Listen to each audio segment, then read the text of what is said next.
उदास नहीं होने देते। इतने दुखी देवताओं ने जब देखा कि कोई वैद्य डॉक्टर हमको ठीक नहीं कर पा रहे, अब शिव जी के दरबार पर आना पड़ा देवताओं को। तब सारे देवताओं ने आकर के गुहार लगाई।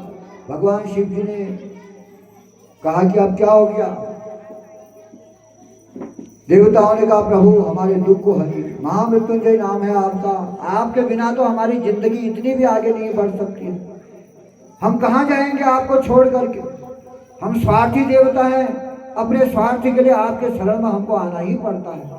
कभी नाती बीमार, कभी पोता बीमार, कभी घर में दुख, कभी कोई दुख, कभी कोई दुख।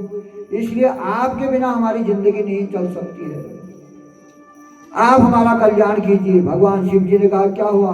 कहा प्रभु हम सारे देवताओं के उदर में ऐसी पीड़ा क्यों हो रही है? हम सारे देवता लोग इतने दुखी और बीमार क्यों हो गए हैं? क्या करें हम? अब हमारा खाना पीना, उठना सोना जागना सब बंद हो चुका है, हम कहाँ जाएं? आप हमारे ऊपर कृपा करो, दया करो। तब भगवान शिव जी ने कहा देखो देवताओं, तुम सब ने गलती करी, मेरा जो तेज था उसको भवन तुमने उसको सब अपने पेट में ले लिया। अग्नि ने कबूतर बनकर के मेरा तेज ग्रहण किया और उसी अग्नि के द्वारा, यज्ञ आदि के द्वारा वह तेज तुम्हारे शरीर में भी प्रवेश कर गया है, इसलिए तुम सब लोग दुखी हो गए। तो महाराज कैसे ठीक होगा? शिव जी ने कहा वमन कर दो, तो मुंह से निकाल दो बाहर, वमन करो तो तुम सब सुखी हो जाओगे। शिव जी का कहना माना सारे देवताओं ने वमन किया और जैसे ही बाहर निकाला मुंह से तो सारे देवताओं की पीड़ा दूर हो गई, देवता लोग खुश हो गए, अब सबका रोग ठीक हो गया। अग्नि देवता की पीड़ा दूर नहीं हुई, सारे देवता ठीक हो गए, अग्नि देवता ठीक नहीं हुए। तब अग्नि देवता ने कहा महादेव सारे देवता तो ठीक हो गए लेकिन मैं क्यों नहीं ठीक हुआ? मेरी पीड़ा तो अभी भी वैसी है। तब महादेव ने कहा हे अग्निदेव, तुम्हारे पाप की अधिकता ज्यादा थी, तुमने सारा तेज मेरा इकट्ठे ग्रहण कर लिया था, तुमने ज्यादा ग्रहण कर लिया था। जिस पर पार्वती का अधिकार था वो तुमने अकेले ही खा लिया, इसलिए तुम्हारे पेट में वह तेज अधिक मात्रा में विद्यमान है। इसलिए हे अग्नि, अब तुम मेरे शरण में आई हो तो मैं तुमको भी उपाय बताता हूं, तुम भी ठीक हो जाओगे। कहा कि तुम अपने शरीर के तेज को किसी कुलीन पवित्र नारी के गर्भ में स्थापित करो, तब जाकर के तुमको शांति मिलेगी। अग्नि देवता ने कहा ऐसी कुलीन और पवित्र नारी, पतिव्रता नारी मेरे को कहाँ मिलेगी? शिव जी ने कहा ढूंढो, मैं क्या बताऊं, जहां तुमको कोई पवित्र पतिव्रता नारी मिल जाती है, कुलीन नारी मिल जाती है, वह उसके शरीर में इसको छोड़ दो, फिर तुम्हारा रोग दूर हो जाएगा। अब अग्नि देवता सोच में पड़ गए, मैं कहाँ ढूंढूं कुलीन नारी को, कहाँ जाऊं, क्या करूं? बहुत समय तक ऐसी रहे, दुखी रहे। एक दिन नारद जी मिल गए।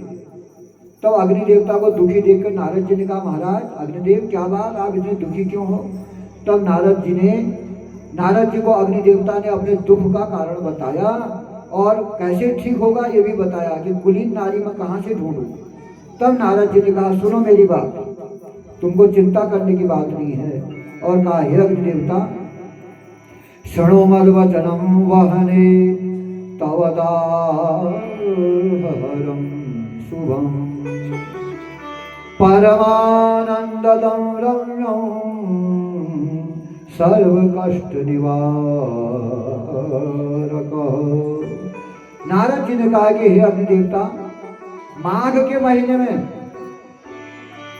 प्रयागराज में जाना, तीर्थों का राजा प्रयाग है इलाहाबाद में, वहां प्रयागराज में चले जाना और वहां पर माघ के महीने में बहुत सारे साधु संत ऋषि मुनि माघ के महीने में कल्पवास के लिए आते हैं। आप कभी गए हो माघ के महीने इलाहाबाद प्रयागराज? कभी मौका पड़ेगा तो जाना। तो माघ के महीने में वहां सारे देश के साधु संत कल्पवास के लिए आते हैं, 1-1.5 महीना वही निवास करते हैं, उनके अपने अपने तंबू लगे रहते हैं। कहीं भागवत होता है, कहीं यज्ञ होता है, कहीं रामायण होती है, कहीं प्रवचन, ये सब रात कब गया दिन कब गया पता नहीं चलता है। संतों का इतना भंडारे ही भंडारे होते हैं, इतना अच्छा लगता है वहाँ प्रयागराज में। तो कभी मौका पड़ेगा तो साधु संत लोग वहाँ आते हैं। तब नारद जी ने कहा कि वहाँ चले जाना। तो वहाँ बड़े बड़े ऋषि मुनि साधु संत सब आते हैं, और उन्हीं ऋषि मुनियों में माघ के महीने में तो वहाँ पर जो ऋषि मुनि आएंगे, सप्त ऋषि भी आएंगे वहाँ। उन ऋषि मुनियों में सप्त ऋषि भी आते हैं। उन सप्त ऋषियों की पत्नियां भी उनके साथ होती हैं। उन सप्त ऋषियों की पत्नियों के समान पवित्र और कोई नहीं हो सकता। इसलिए वहां मौका पा करके उन ऋषियों के शरीर में तुम इस तेज को डाल देना, तो तुम्हारी अब पीड़ा दूर हो जाएगी। नारद जी ने उपाय बता दिया। अग्निदेव ने कहा धन्यवाद नारद जी, आपने तो बहुत बढ़िया रास्ता मेरे को बता दिया। अग्निदेव ने वैसा ही किया। माघ का महीना आया, माघ के महीने में अग्निदेवता भी वहां चले गए। माघ के महीने में अग्निदेव भी प्रयागराज पहुंचे। तो वहां कल्पवास में सारे ऋषि तपस्वी त्रिवेणी में आए हुए थे। तो आज यहाँ सप्त ऋषि लोग भी त्रिवेणी में आए हुए थे, सप्त ऋषि लोग, और इनकी स्त्रियां भी बड़ी पतिव्रता और पवित्र थी। ये सब लोग भी अपने ऋषियों के साथ यहाँ आई थी। तो प्रातः काल का समय है, खूब कोहरा पड़ता है, माघ के महीने खूब ठंड होता है। तो ये ऋषि मुनि जो साधु संत हैं 4 बजे ही ब्रह्म मुहूर्त में स्नान करते, गंगा माता में स्नान करते हैं। तो ये ऋषियों की पत्नियां भी 4 बजे उठ करके स्नान करने के लिए गंगा जी में स्नान करने के लिए गई। जैसे ही वहां स्नान करने के लिए सुबह सुबह 4 बजे अंधेरे में खूब कोहरा पड़ा हुआ था, इन्होंने गंगा जी में डुबकी लगाई। डुबकी जैसी ही लगाई, डुबकी लगा करके बाहर आई, इतने में अग्नि देवता वहीं पर प्रकट हो गए। गंगा जी के किनारे रहते में अग्नि देवता प्रकट हो गए। खूब बढ़िया आग जल गई, अग्नि देवता प्रकट हो गए। अब ये सप्त ऋषियों की जो पत्नियां हैं, इन्होंने पानी में डुबकी लगाई थी, कोहरा पड़ा था, ठंड हो रहा था, इनका शरीर कांप रहा था, इनका शरीर ठिठुर रहा था। इन सब लोगों को आग को देख करके लालच आ गया। इन्होंने कहा हाँ कितनी बड़ी आग जली है, चलो यार थोड़ी देर आग ताप लेते हैं, ठंडा हो रहा है, आग के पास में बैठ जाते हैं। अरुंधति माता भी थी ऋषियों की पत्नियों में।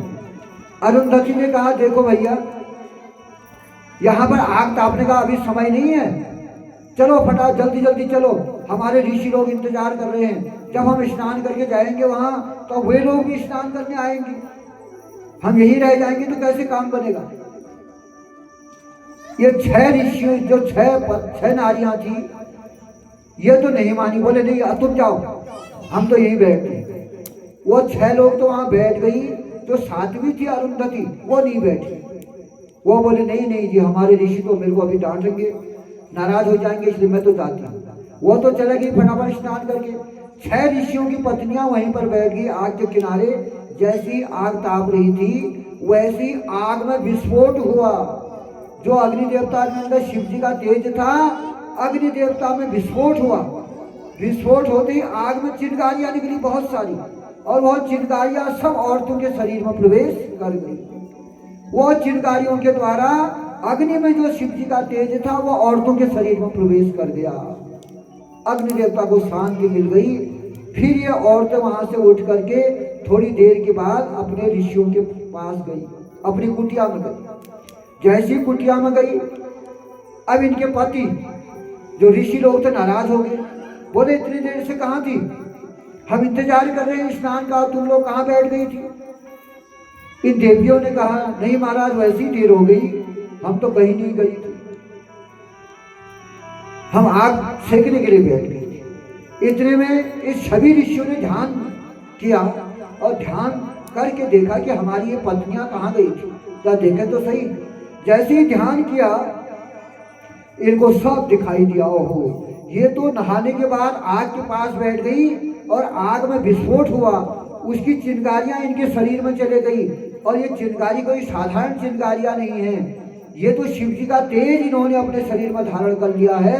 अग्नि देवता ने बहुत तेज इनके शरीर में डाल दिया है। अब ये औरतें अपवित्र हो गई। अब इनको हम अपनी पत्नियां स्वीकार नहीं करेंगी। 6 के 6 ऋषियों ने कहा जाओ यहां से, अब हमारे यहां मत आना, तुमने यह दिव्य तेज अपने शरीर में धारण कर लिया है, इसलिए जाओ।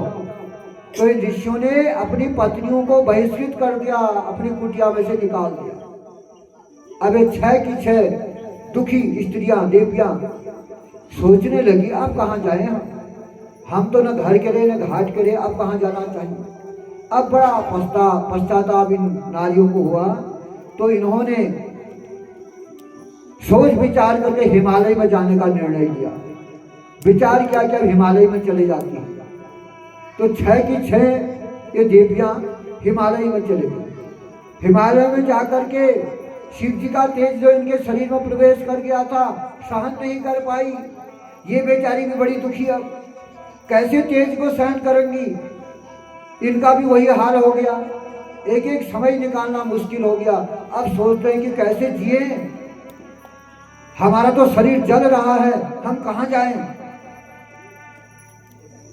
तब इन्होंने भी बमन करके, अपने मुंह से बमन करके उस तेज को हिमालय पर्वत के ऊपर गिरा दिया।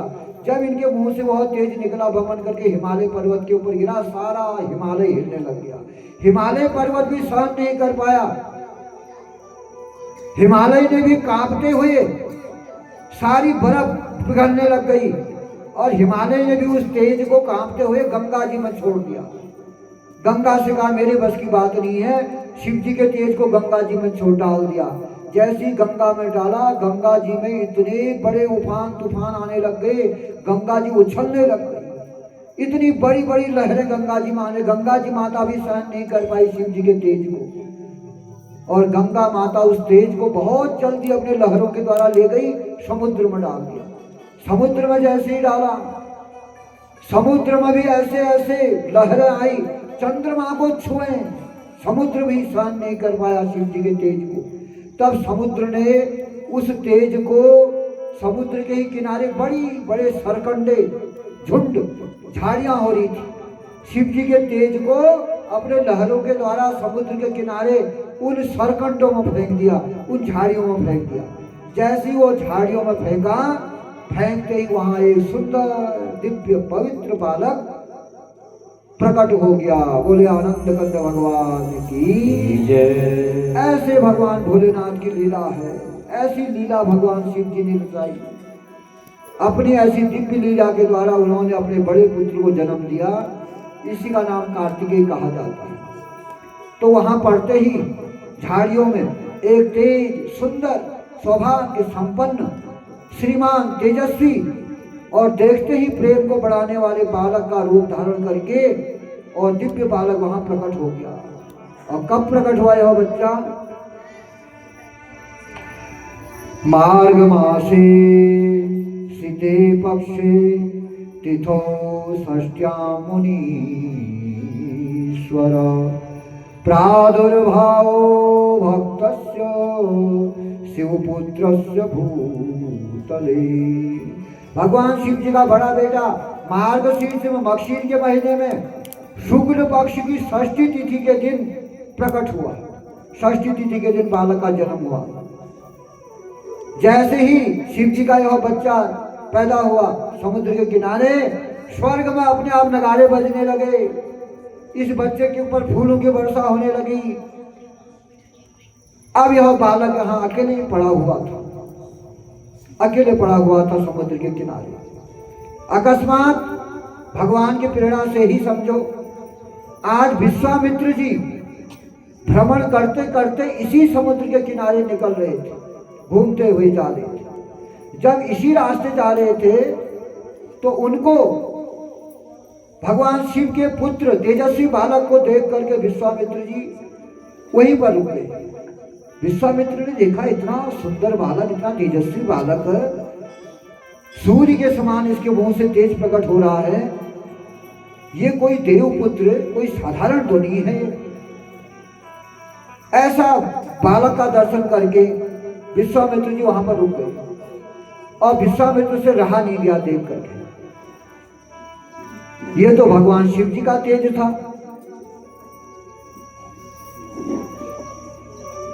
तो ऐसा दिव्य तेज को देख करके विश्वामित्र बहुत खुश हुए इस बालक को देख करके, और उसके पास में जाकर के सोचा ये कोई देवता कोई लीला तो नहीं कर रहे हैं, ये कोई साधारण तो नहीं है। और जाकर के विश्वामित्र ने प्रणाम किया और बालक की स्तुति करने लगे हाथ जोड़ करके। जैसे ही विश्वामित्र इस बालक की स्तुति कर रहे थे देवता मान करके, तुरंत इस बालक के मुंह से अचानक शब्द निकल गए, आवाज निकल गई। और क्या कहा इस बच्चे ने विश्वामित्र जी से? संस्कारम कुरु मे तात यथावत वेद संमितम अघारभ्य पुरोधास्त्वं भौमे प्रीतिमावह।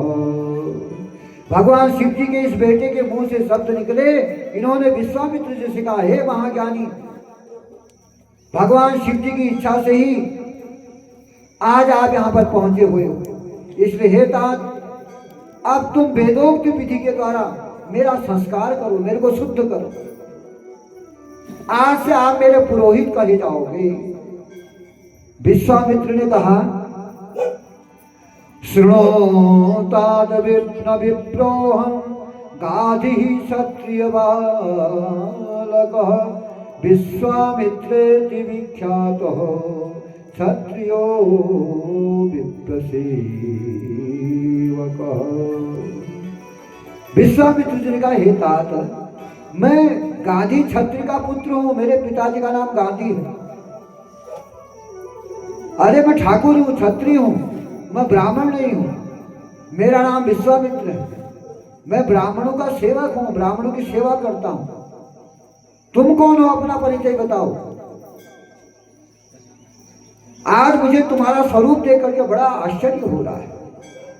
तब इस बालक ने कहा, हे विश्वामित्र, मेरे वरदान से तुम ब्रह्म ऋषि बनोगे, इसमें कोई संदेह नहीं है। और वशिष्ठ आदि ऋषि भी तुम्हारा सत्कार करेंगे, तुम मेरा संस्कार करो। विश्वामित्र ने कहा, महाराज, यह अधिकार तो ब्राह्मणों का है, मैं कैसे तुम्हारा नामकरण संस्कार करूं, कैसे मैं तुमको संस्कारित करूं, ये मैं नहीं कर सकता हूं। तब इस बालक ने कहा, जाओ, मैं तुमको, मेरे कृपा से तुमको ब्रह्मत्व प्रदान हो जाएगा, तुम एक दिन ब्राह्मण ही बन जाओगे, ब्रह्म पद तुमको प्राप्त होगा। इस समय तुम मेरा संस्कार कर सकते हो। इस रहस्य को बताना किसी को मत, किसी से मत करना ये बात। उसी समय भगवान शिव जी के पुत्र ने, कार्तिकेय ने, विश्वामित्र को अपना पुरोहित बना दिया। कहा, आज से तुम मेरे पुरोहित बन गए। ये पहली लीला थी इस बालक की, भगवान शिव जी के बालक की पहली लीला थी। तो संस्कार करके विश्वामित्र ने कहा, ठीक है, जैसी आपकी आज्ञा है। तो विश्वामित्र जी ने उस बालक को उठाया और गंगा जी में स्नान कराया, समुद्र में स्नान कराया, पवित्र किया, और फिर उस बालक को वहीं पर रख करके वहां से प्रस्थान कर गए, वहां से चले गया। अब वह बालक वहीं का वहीं पड़ा था। उसी समय जो 6 ऋषियों की पत्नियां हिमालय पर वास कर रही थी, आज वह भी हिमालय से नीचे उतर करके समुद्र के किनारे स्नान के लिए आई थी। जैसे ही वो वहां स्नान करने के लिए आए थे, इन बेचारों के तो कोई बच्चे हैं नहीं, यहाँ पर इन्होंने इस बच्चे को पड़ा हुआ देखा। बहुत सुंदर बालक था, घुंघराले दिव्य बाल थे और चंद्रमा के समान इतना दिव्य मुख था, सूर्य के समान तेज प्रकट हो रहा था, दिव्य लटें बिखर रही थी। ऐसे दिव्य स्वरूप को देख करके जब ये 6 की 6 ये ऋषि पत्नियां वहां पर आई, कृतिका इनका नाम, 6 कृतिकाएं थी। इन्होंने आकर के जब वहां पर देखा, ये कौन बच्चा पड़ा है, किसका बच्चा होगा। अब ये 6 में से किसी का भी बच्चा नहीं था, क्योंकि इनके पतियों ने इनको छोड़ दिया था, ये हिमालय पर रह रही थी, इनके पास किसी का भी बच्चा नहीं था। ये सारी औरतें उस बच्चे को लेने के लिए दौड़ी, 6 की 6 दौड़ लगाई कि मेरे पास बच्चा नहीं, मैं इसको उठा लेती हूँ। दूसरे ने सोचा मेरा भी नहीं, मैं भी उठा लेती हूँ। तो 6 की 6 औरतें उस बच्चे को उठाने के लिए, अपना बनाने के लिए दौड़ी। जैसे ही वहां पर पहुंची, सबका हाथ एक साथ लग गया इस बच्चे के शरीर पर। अब इनमें छीना झपटी हो गई। एक ने कहा मेरा दूध पिएगा, दूसरे ने कहा मेरा दूध पिएगा। 6 की 6 माताएं अपनी अपनी ओर खींचने लगी। इतने में भगवान शिव के पुत्र ने ऐसी लीला करी और शिव के पुत्र ने कहा कि ये आपस में लड़ लिए, मेरा दूध पिएगा करके। तो उसी समय भगवान शिव के पुत्र ने अपने 6 मुंह बना लिए। तब से कार्तिकेय भगवान के 6 मुख हो गए। तो 6 मुख बनाए तो 6 माताओं का दूध एक साथ पीने लग गए। बोले आनंद कंद भगवान की। 6 माताओं का दूध एक साथ पान करने लग गए, 6 मुख धारण कर लिए और सबका स्तनपान एक साथ कार्तिकेय भगवान करने लगे। तब सभी माताएं खुश हो गई। अब कृतिकाओं ने कहा चलो आज से बेटा हम सबका हो गया, 6 माताएं हैं, हम सभी इसकी सेवा करेंगे। इस बच्चे को उठा करके अपने साथ ले गई, इनका लालन पालन किया। इन 6 माताओं के द्वारा इस बच्चे का लालन पालन हुआ। और सारी माताएं, इनके पास कोई बच्चा नहीं था, बहुत लाड प्यार करती हैं। धीरे धीरे कार्तिकेय महाराज जब बड़े हो गए 5 साल के, और अब इनको अनेक प्रकार की विद्याएं, धनुष बाण आदि सब चलाना सिखाया। इन माताओं ने नाना प्रकार की विद्याओं में पारंगत कर दिया इस बच्चे को। 5 साल के हो गए।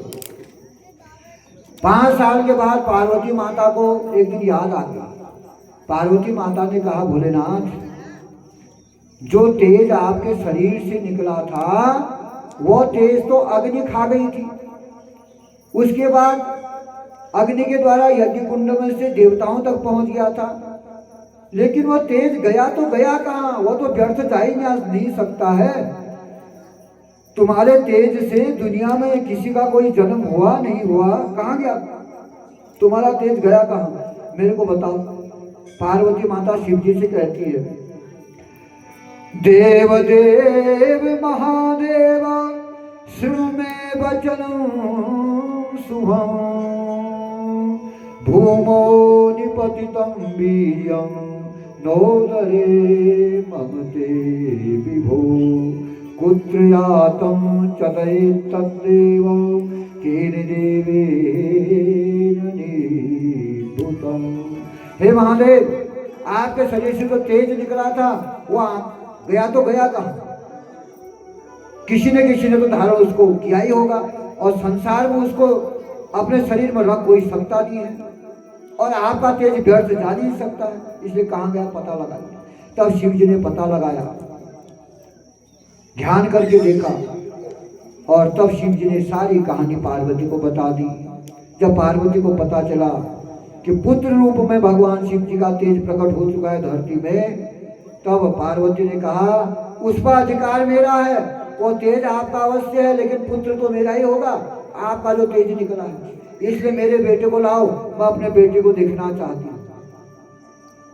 तो भगवान शिव जी ने अपने गणों को भेजा, अपने गणों से कहा जाओ तुम सारे लोग मेरा पुत्र जहां भी है उसको ढूंढ करके लाओ। तब भगवान शिव जी के सारे गण उस स्थान में गए, और जिस नारी के पास, जिन कृतिकाओं के पास भगवान कार्तिकेय फल पोष रहे थे, जहां उनका पालन हो रहा था, उस स्थान में जाकर के देखा। सज्जनों, ये भगवान की लीला है। भगवान अपनी लीला के द्वारा संसार में क्या करना चाहते हैं, ऐसा हम कोई नहीं समझते, क्योंकि वो लीलाधारी है। वो होनी को अनहोनी और अनहोनी को होनी कर सकते हैं, क्योंकि सृष्टि उनके हाथ में है। अब हमारा समाज इस चीज को सुन करके अचंभित में रहता है कि ऐसे शिव जी का बेटा कैसे पैदा हो गया। भैया देखो, वो परमात्मा है, वो कहाँ पर कैसे क्या करना है क्या नहीं करना है हम उसके विषय में कुछ नहीं कह सकते, वो लीलाधारी है। इसलिए भगवान भोलेनाथ की लीला है, तो उन्होंने अपने इस दिव्य लीला के द्वारा अपने पुत्र को जन्म दिया। तो आज सारे कृतिकाओं के पास भगवान शिव जी के गण गए, और जाकर के उन्होंने कृतिकाओं के पास जाकर के उनको सब समझाया, और कार्तिकेय के विषय में बताया कि भगवान शिव जी का तेज है, उसी के तेज से इसका जन्म हुआ है। इसलिए हे कृतिकाओं, इस पुत्र का पहला अधिकार पार्वती माता का है, और पार्वती माता ने हम सब गणों को भेजा है, इस पुत्र को लेने के लिए हम आए हैं, इसलिए इस पुत्र को हमको सौंप दो। सारी कृतिकाएं बहुत दुखी हुई, क्यों? उन्होंने बड़े प्यार से इस बच्चे को पाला था, बड़ा किया था, 5 साल तक इसका लालन पोषण किया था। अब सारी कृतिकाएं बहुत दुखी हो गई, कोई भी उस पुत्र को देने के लिए तैयार नहीं है। तो गणों ने कहा नहीं, देना तो आपको पड़ेगा, हम शिव जी की आज्ञा लेकर के आए हैं, हम तो लेकर के जाएंगे। और तब कार्तिकेय ने कहा इन माताओं से, कहा माताओं आप लोग चिंता मत करो, जब भी तुमको मेरी याद आएगी तो मेरा स्मरण कर लेना, मैं तुम्हारे सामने प्रकट हो जाऊंगा, तुम चिंता मत करो। मेरे पिता भगवान भोलेनाथ शिव जी हैं, तो उनसे मेरे को मिलना पड़ेगा, मैं देव कार्य के लिए ही मेरा जन्म हुआ है, इसलिए मेरे को तो उनसे मिलना ही पड़ेगा। इस प्रकार अपनी माताओं को सांत्वना दे करके और यह कार्तिकेय, बालक कार्तिकेय जो है अपने पिता भगवान शिव जी के पास गणों के साथ अपने पिता के पास चले गए। बोले आनंद कंद भगवान की जय। इस प्रकार भगवान का पुत्र, भगवान शिव जी का यह बड़ा पुत्र कार्तिकेय और आज समस्त गणों के साथ भगवान शिव जी के पास कैलाश में चले गए। तो सारे देवता लोग बड़े खुश हैं, आनंद में हैं। तब सारे देवता लोग प्रेम से खुशियां मनाने लगे और कार्तिकेय इस बालक का जन्मोत्सव मना रहे हैं। तो सभी देवी देवता लोग प्रसन्नता पूर्वक भगवान शिव के इस बालक की खुशियों को मना रहे हैं। तो आइए हम लोग भी